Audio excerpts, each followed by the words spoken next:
Alors bonjour à tous, j'espère que vous allez bien. Aujourd'hui, on se retrouve pour une nouvelle vidéo dans laquelle on va parler de régime général des obligations, dans laquelle on va s'intéresser à la matière régime général des obligations, qui est une matière fondamentale qui est étudiée au premier semestre de la troisième année de droit dans la plupart des universités, mais qui, dans certaines universités, est parfois étudiée au deuxième semestre de la deuxième année. Mais donc, qu'est-ce qu'on va faire dans cette vidéo? Eh bien, ce qu'on va faire dans cette vidéo, c'est qu'on va synthétiser ensemble le cours de régime général des obligations.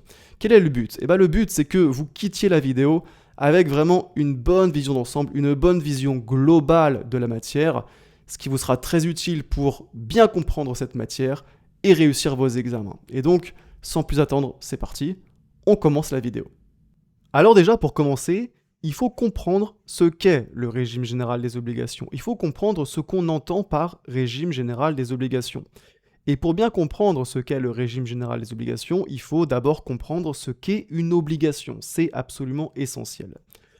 L'obligation, c'est un lien de droit entre deux personnes, le créancier et le débiteur, en vertu duquel le créancier peut exiger du débiteur la réalisation d'une prestation. Qu'est-ce que c'est une prestation? Par exemple, dans la vente, le vendeur peut exiger de l'acheteur qu'il paye le prix. C'est ça une prestation. Et ce qu'il faut savoir, c'est que l'obligation peut avoir différentes sources. Elle peut naître de la loi, elle peut naître aussi d'un contrat. Par exemple, on vient d'en parler, un contrat de vente qui crée l'obligation pour l'acheteur de payer le prix et qui crée aussi l'obligation pour le vendeur de délivrer à l'acheteur la chose vendue. Donc la loi peut créer des obligations, le contrat peut également créer des obligations, et également les obligations peuvent être créées par des faits juridiques. Par exemple, un dommage causé à autrui va potentiellement entraîner la responsabilité civile de l'auteur du dommage, c'est-à-dire l'obligation de réparer le dommage. Donc le fait juridique, en l'occurrence le dommage, va entraîner la naissance d'une obligation, à savoir l'obligation de réparer le dommage. Et vous vous souvenez qu'en deuxième année de droit, vous avez étudié le droit des contrats et le droit de la responsabilité civile. Donc finalement, vous avez étudié comment les obligations naissent, comment elles prennent naissance.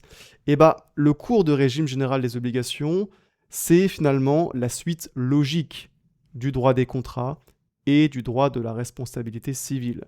Puisqu'il faut bien comprendre que, indépendamment de sa source, donc indépendamment de comment elle naît, l'obligation, elle est soumise à un régime général qui fixe l'ensemble des règles qui lui sont applicables de sa naissance jusqu'à son extinction. Donc autrement dit, le régime général des obligations, il s'intéresse à ce qui se passe après la naissance de l'obligation. Puisqu'en effet, une fois qu'elle est née, une obligation, elle vit, elle circule, elle peut être transmise, elle peut se transformer. Et enfin, elle a vocation à s'éteindre. Et donc c'est tout ça qu'on étudie en régime général des obligations. Finalement, le droit des contrats et la responsabilité civile, ça explique comment les obligations naissent, et le régime général des obligations, ça explique comment les obligations fonctionnent, comment les obligations circulent, et enfin, s'éteignent. Alors donc, comment est-ce que les obligations fonctionnent? Déjà, il faut savoir que les obligations peuvent parfois être affectées de certaines modalités. Et en premier lieu, une obligation peut être assortie d'une condition. Qu'est-ce que la condition? La condition, c'est la modalité qui repose sur un événement futur et incertain. Incertain, ça signifie qu'on ne sait pas si l'événement va se produire. Par exemple, si je vous dis « je vous vendrai ma voiture si jamais j'obtiens mon permis moto », l'obtention du permis moto, c'est un événement incertain, parce que je ne suis pas sûr d'obtenir mon permis moto. Et donc ici, l'obtention du permis moto, c'est bien une condition. Et la survenance éventuelle de cet événement qu'on a érigé en condition, elle va conduire soit à faire naître une obligation qui n'existait pas encore, c'est ce qu'on appelle la condition suspensive, soit à éteindre une obligation existante, c'est ce qu'on appelle la condition résolutoire. Donc avec la condition suspensive, on avait une obligation qui n'existait pas, qui va prendre naissance à l'arrivée de l'événement érigé en condition. Et avec la condition résolutoire, on avait une obligation qui existait et qui va s'éteindre lorsque l'événement érigé en condition va se produire. Donc ça, c'est la condition. Ensuite, une obligation, elle peut être assortie d'un terme. Contrairement à la condition, le terme, c'est la modalité qui repose sur un événement futur et certain. Certain, ça signifie qu'on sait que l'événement va se produire. On ne sait pas nécessairement à quelle date il va se produire, mais on sait qu'il va se produire. Par exemple, le décès. Le décès d'une personne va forcément arriver un jour. On ne sait pas exactement quand, mais il va forcément se produire un jour. C'est pour ça que le décès d'une personne peut être considéré comme un terme. Et donc, le terme, il peut être soit suspensif, soit extinctif. C'est quoi le terme suspensif ? Le terme suspensif, c'est quand l'événement érigé comme terme, lorsqu'il se produit, il entraîne l'exigibilité de l'obligation. Donc en fait, on avait une obligation qui n'était pas encore exigible, et à l'arrivée du terme, elle devient exigible. C'est-à-dire que c'est à l'arrivée du terme que le débiteur va devoir exécuter son obligation et que le créancier pourra réclamer l'exécution de l'obligation si jamais le débiteur ne s'exécute pas. Donc ça, c'est le terme suspensif. Et il y a également le terme extinctif. Donc qu'est-ce que le terme extinctif ? Eh bien, le terme extinctif, c'est quand l'arrivée du terme conduit à l'extinction de l'obligation. Donc on avait une obligation qui existait, et à l'arrivée du terme, l'obligation s'éteint. C'est ça le terme extinctif. On continue donc avec les modalités des obligations. Il faut savoir que les modalités de l'obligation, elles peuvent aussi concerner l'objet de l'obligation, c'est-à-dire la prestation à laquelle est obligé le débiteur. Alors en principe, l'obligation, elle permet au créancier d'exiger du débiteur la réalisation d'une prestation unique, mais il peut arriver que le lien d'obligation soit plus complexe, avec une pluralité d'objets, c'est-à-dire plusieurs prestations mises à la charge du débiteur. Il y a ici deux situations différentes qui doivent être envisagées. D'abord, dans certains cas, le débiteur, il va devoir exécuter plusieurs prestations pour se libérer. À ce moment-là, on dit que l'obligation est cumulative. Et puis dans d'autres cas, le débiteur, il va pouvoir se libérer en exécutant une prestation parmi plusieurs possibilités.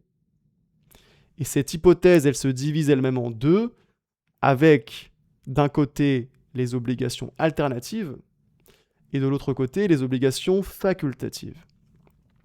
Alors l'obligation est dite alternative lorsqu'elle a pour objet plusieurs prestations et que l'exécution de l'une d'elles libère le débiteur. Et l'obligation est facultative lorsqu'elle a pour objet une certaine prestation, mais que le débiteur a la faculté, pour se libérer, d'en fournir une autre. Alors concernant cette distinction entre obligation cumulative, alternative et facultative, je ne rentre pas plus dans le détail dans cette vidéo parce que ce serait un petit peu trop long à expliquer, et en plus j'ai déjà fait une vidéo sur ma chaîne spécifiquement sur cette distinction entre obligation cumulative, alternative et facultative. Donc si ça vous intéresse, je vous laisserai aller voir cette vidéo. On continue avec les modalités des obligations. En quatrième et dernier lieu, les modalités de l'obligation peuvent porter sur ces sujets. Puisqu'en effet, une obligation peut lier plusieurs débiteurs à un même créancier, ou encore plusieurs créanciers à un même débiteur. Dans un tel cas, le principe, c'est la division de l'obligation. On dit alors que l'obligation est conjointe. Ça signifie concrètement que, d'abord, en cas de pluralité de débiteurs, l'obligation va se diviser entre les débiteurs, c'est-à-dire que chaque débiteur ne pourra être tenu de payer que sa part dans la dette. Donc, par exemple, si on a deux personnes qui doivent conjointement une dette de 2 000 € à un créancier, chaque débiteur devra payer 1 000 €. Ça, c'est donc ce qui se passe en cas de pluralité de débiteurs. Et puis, en cas de pluralité de créanciers, de la même manière, l'obligation va se diviser entre les créanciers, c'est-à-dire que chaque créancier ne pourra réclamer au débiteur que sa part dans la créance. Par exemple, si un débiteur doit une dette de 2 000 € à deux personnes, à deux créanciers, chaque créancier ne pourra réclamer au débiteur que 1 000 €. Donc ça, c'est le principe, la division de l'obligation. Mais la loi ou le contrat peuvent toutefois prévoir que l'obligation sera solidaire. Et justement, la solidarité, elle a pour effet d'empêcher la division de l'obligation. Et donc ainsi, ce qui va se passer, c'est que en cas de pluralité de débiteurs, on parle alors de solidarité passive. Le créancier va pouvoir demander le paiement de la totalité de la dette à l'un quelconque des débiteurs. Charge ensuite pour le débiteur qui a procédé au paiement de se retourner contre les autres débiteurs afin de réclamer à chacun d'entre eux sa part dans la dette. Et puis, en cas de pluralité de créanciers, on parle alors de solidarité active, là, chaque créancier va pouvoir réclamer le paiement entre ses mains de la totalité de la créance. Et réciproquement, le débiteur va pouvoir se libérer en payant la totalité de la créance à un seul des créanciers. Et le créancier ayant reçu paiement se chargera ensuite de redistribuer celui-ci aux autres créanciers en fonction de leur part respective. Voilà donc pour les différentes modalités des obligations. Maintenant, dans le cours de régime général des obligations, il y a une autre grande partie qui concerne les opérations sur obligation. Puisque, comme je vous l'ai dit précédemment dans cette vidéo, au cours de sa vie, une obligation peut circuler, peut être transmise à une autre personne. Et donc, dans la partie sur les opérations sur obligation, on étudie les opérations qui permettent cette transmission de l'obligation. Et en particulier, il y a deux opérations qui permettent la transmission de l'obligation. La cession de créance et la cession de dette. Alors pour commencer, qu'est-ce que la cession de créance ? La cession de créance, c'est l'opération par laquelle le créancier transmet sa créance contre le débiteur à un tiers appelé le cessionnaire. Donc au départ, on a un créancier qui détient une créance contre un débiteur, et ce créancier, il va céder sa créance à un tiers, qu'on appelle le cessionnaire, qui va donc devenir le nouveau créancier du débiteur. Ça, c'est la cession de créance. Et puis, donc, il y a aussi la cession de dette, qui, elle, est l'opération par laquelle le débiteur transfère la dette dont il est tenu à l'égard de son créancier à un tiers appelé le cessionnaire. Donc, avec la cession de dette, au départ, on a un débiteur qui a une dette à l'égard d'un créancier. Ce débiteur, il va céder sa dette à un tiers qu'on appelle le cessionnaire et qui va donc devenir le nouveau débiteur du créancier. Donc la cession de créance et la cession de dette, elles ont pour effet de transmettre l'obligation. Mais il existe d'autres opérations sur obligation qui, elles, sont des opérations créatrices d'obligations. On parle d'opérations créatrices d'obligations parce que ce sont des opérations qui vont créer une nouvelle obligation qui va venir remplacer l'obligation initiale ou s'ajouter à elle. Il y a deux opérations créatrices d'obligations, la novation et la délégation. Qu'est-ce que la novation ? La novation, nous dit l'article 1329 du Code civil, elle a pour objet de substituer à une obligation qu'elle éteint une obligation nouvelle qu'elle crée. Donc autrement dit, la novation, elle permet d'éteindre une obligation et de créer à la place une nouvelle obligation. Par exemple, on va éteindre une obligation de somme d'argent pour la remplacer par une obligation en vertu de laquelle le débiteur doit fournir au créancier non pas de l'argent, mais une chose. Ça, c'est la novation. On éteint une obligation et on crée à la place une nouvelle obligation qui est différente de l'ancienne. Et puis, dans le cours de régime général des obligations, vous étudierez aussi la délégation. Alors, concernant la délégation, je ne vais pas rentrer dans le détail dans cette vidéo parce que ce serait trop long à expliquer, mais sachez que j'ai déjà fait une vidéo sur ma chaîne spécifiquement sur la délégation, et donc je vous laisserai aller voir cette vidéo si ça vous intéresse. Dans le cours de régime général des obligations, il y a une autre grande partie qui est généralement intitulée la sauvegarde des obligations. On parle aussi parfois de l'effectivité des obligations. Donc la sauvegarde des obligations, si vous voulez, c'est tout ce qui va aider le créancier à obtenir le paiement de sa créance. Puisque, on l'a dit, l'obligation, c'est un lien de droit entre un créancier et un débiteur qui permet au créancier d'exiger du débiteur qu'il exécute l'obligation.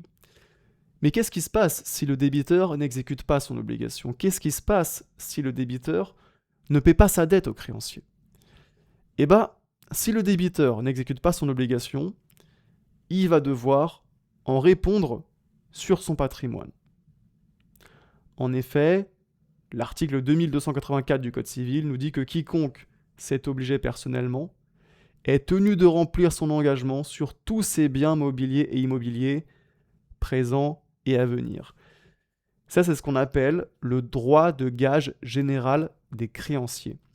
Ce droit de gage général, il permet aux créanciers, en cas d'inexécution de l'obligation par le débiteur, de saisir les biens qui figurent dans le patrimoine du débiteur afin de les faire vendre et de se payer sur le prix.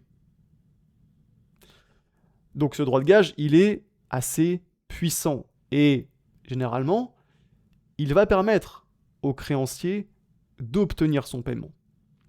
Mais il peut parfois, ce droit de gage général, il peut parfois se révéler insuffisant, notamment lorsque le débiteur est insolvable, c'est-à-dire lorsqu'il n'y a plus grand-chose dans son patrimoine.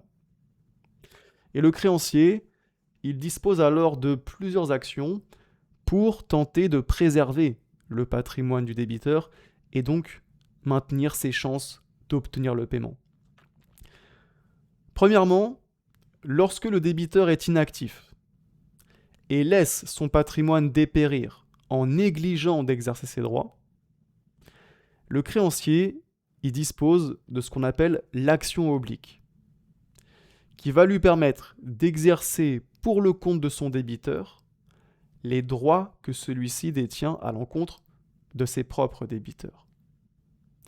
Donc comment est-ce que ça fonctionne ? On a donc un créancier qui a une créance contre un débiteur, et ce débiteur, il a lui-même une créance contre un tiers qu'on va ici appeler le sous-débiteur. Et donc, l'action oblique, elle suppose une inertie du débiteur à l'encontre de son propre débiteur.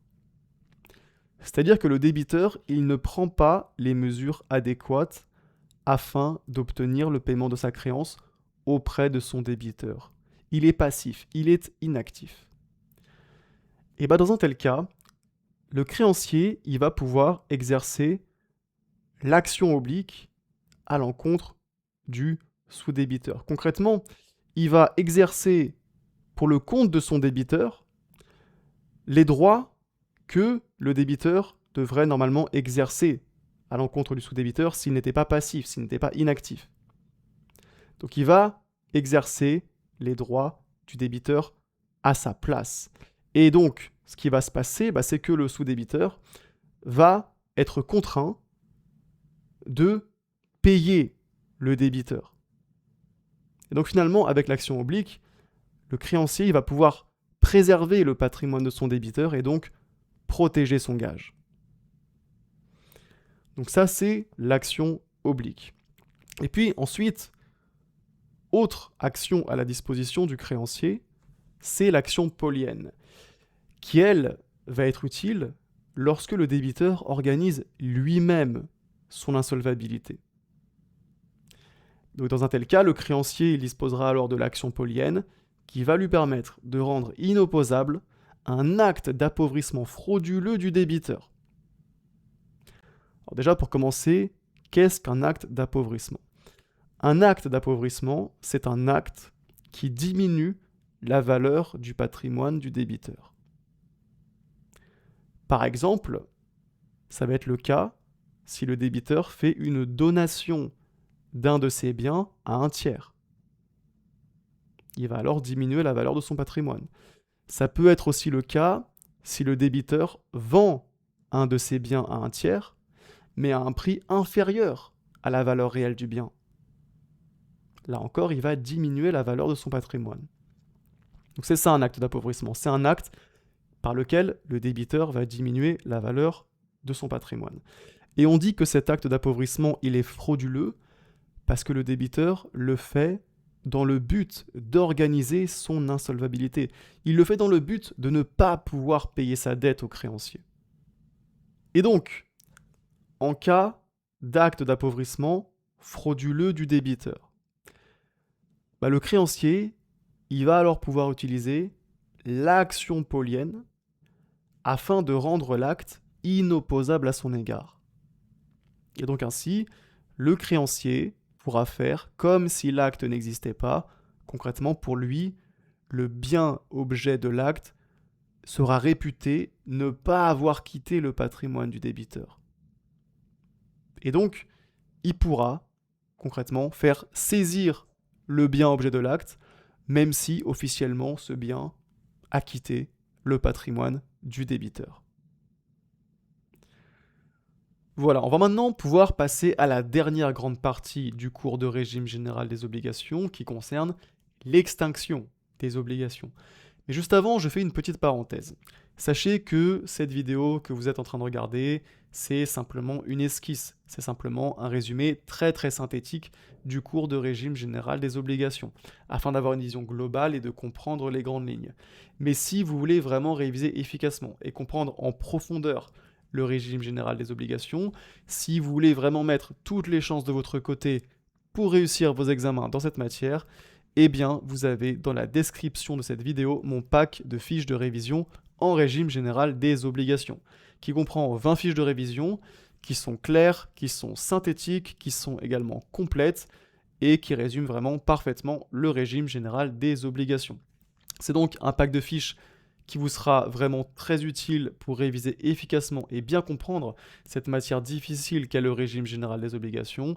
Et donc, si ça vous intéresse, vous avez le lien dans la description de cette vidéo. On reprend donc avec l'extinction des obligations. Donc on en a déjà un petit peu parlé. Après avoir vécu, après avoir éventuellement circulé, une obligation, elle a vocation à s'éteindre. Et donc naturellement, le cours de régime général des obligations, il s'achève avec l'étude des modes d'extinction de l'obligation. Alors en principe, l'obligation, elle s'éteint par le paiement, c'est-à-dire par l'exécution de l'obligation par le débiteur. Donc ici, faites bien attention, le paiement, ça ne fait pas seulement référence au versement d'une somme d'argent. On parle de paiement pour désigner l'exécution de l'obligation par le débiteur, quelle que soit cette obligation. Et donc, le paiement va éteindre l'obligation. C'est le mode normal d'extinction de l'obligation. Mais l'obligation peut aussi s'éteindre sans même que le débiteur n'exécute la prestation prévue.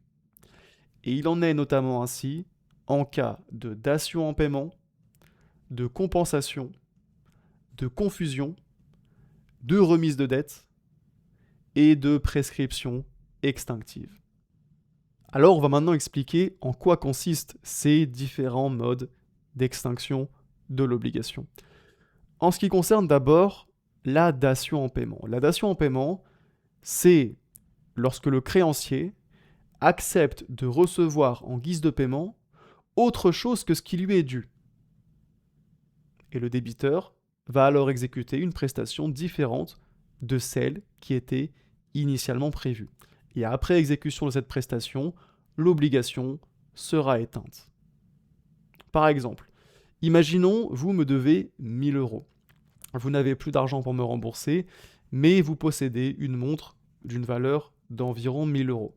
Eh bien, vous pouvez me proposer de me donner votre montre en guise de paiement. Et si j'accepte, votre dette envers moi sera éteinte. C'est ça la dation en paiement. En ce qui concerne maintenant la compensation.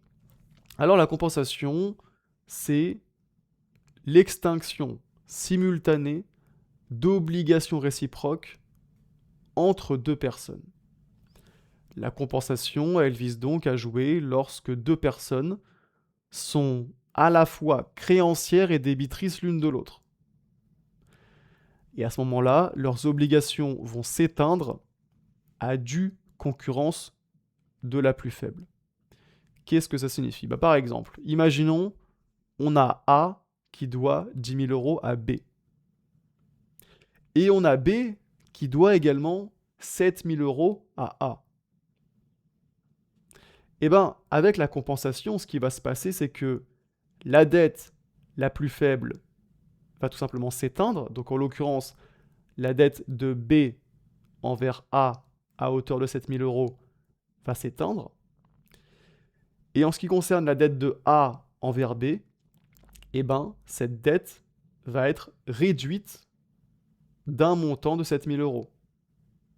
Et donc A ne devra plus à B que 3 000 euros. C'est ça la compensation. Alors, la compensation, elle peut être décidée par les parties d'un commun accord. C'est ce qu'on appelle la compensation conventionnelle. Elle peut aussi avoir lieu sans accord des parties, de manière automatique. C'est ce qu'on appelle la compensation légale. À chaque fois, il y a des conditions à respecter pour qu'il y ait compensation. Je ne rentre pas plus dans le détail. Vous étudierez tout ça dans le cours de régime général des obligations. On passe maintenant à la confusion. La confusion, c'est également un mode d'extinction de l'obligation. Il y a confusion lorsque le créancier et le débiteur d'une obligation deviennent la même personne. Alors c'est une situation qui est assez rare en pratique, mais ça peut quand même arriver, notamment en cas de succession. Par exemple, imaginons, on a Bruno qui a emprunté 1 000 euros à son père. Malheureusement, le père décède. Donc Bruno, il va hériter de son père, et donc finalement, il va hériter de la créance de 1 000 euros que son père avait contre lui. Et donc Bruno, finalement, il va se retrouver créancier de lui-même. Dans un tel cas, il y a alors confusion, et ce qui va se passer, c'est que la dette de 1 000 euros va s'éteindre, va disparaître. Ça, c'est donc la confusion. On passe maintenant à la remise de dette. Qu'est-ce que la remise de dette ? Il y a remise de dette lorsque le créancier libère le débiteur de son obligation. Donc concrètement, le créancier y renonce tout simplement à recevoir le paiement de sa créance. Le débiteur est alors libéré et l'obligation s'éteint tout simplement.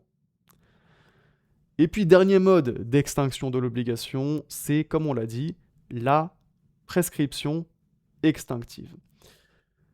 La prescription extinctive, c'est lorsque l'obligation s'éteint par l'écoulement du temps. Donc concrètement, si jamais le créancier, il ne réclame pas sa créance pendant un certain délai, qui sera le plus souvent de 5 ans, puisque, comme vous le savez, le délai de droit commun en matière de prescription, c'est 5 ans. Donc si le créancier ne réclame pas sa créance pendant un certain délai, généralement 5 ans, et bien alors, l'obligation s'éteint et le débiteur est libéré. C'est ça, la prescription extinctive. Et sur ces bonnes paroles, cette vidéo est donc terminée. Maintenant, si jamais vous voulez regarder d'autres vidéos de régime général des obligations, je vous mets à l'écran ma playlist en régime général des obligations, qui comprend différentes vidéos sur les différentes notions du cours de régime général des obligations. Donc si ça vous intéresse, vous pouvez cliquer sur la playlist qui s'affiche à l'écran. Et sinon, je vous dis à très bientôt pour une prochaine vidéo.